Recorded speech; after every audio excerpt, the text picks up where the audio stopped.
అందరికీ నమస్కారం. నా వీడియో చేస్తున్న ప్రతి ఒక్కరికి పేరు పేరున ధన్యవాదాలు చేస్తూ, అట్టాగే సబ్స్క్రైబ్ చేసిన వారందరికీ కూడా చాలా చాలా ధన్యవాదాలు తెలియజేస్తున్నాను. లైక్ చేసిన వారికి, షేర్ చేసిన వారందరికీ కూడా చాలా చాలా ధన్యవాదాలు. ఇంకా సబ్స్క్రైబ్ చేసుకున్న వాళ్ళు ఉంటే సబ్స్క్రైబ్ చేసుకోవాలని మనవి చేస్తూ, ఈరోజు మన ఘంటసాల మాస్టర్ వారిన పుష్ప విలాప కావ్యం నుంచి ఒక పద్యం విందాం.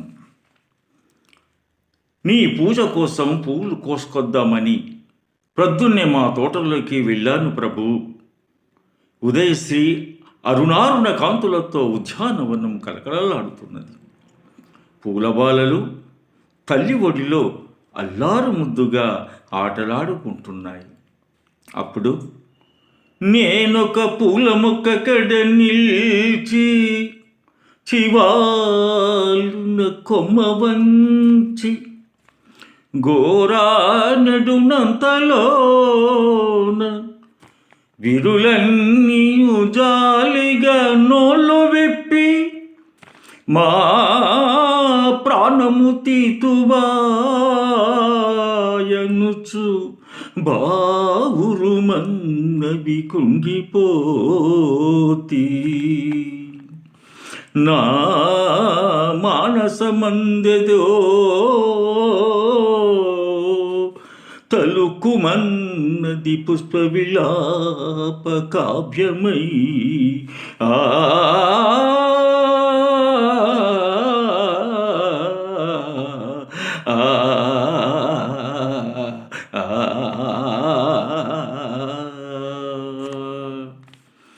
అందులో ఒక సన్నజాజి కన్య సన్నని గొంతుకతో నన్ను చూసి ఇలా అంది ప్రభు. ఆయువు గల్గు 4 గడియల్ కనిపించిన తీవ తల్లి జాతీయత దిది తీర్తుము. తదీయ కరంబులలోన స్వేచ్ఛమై ఊయలలుగుచున్ మురియుచుందుము.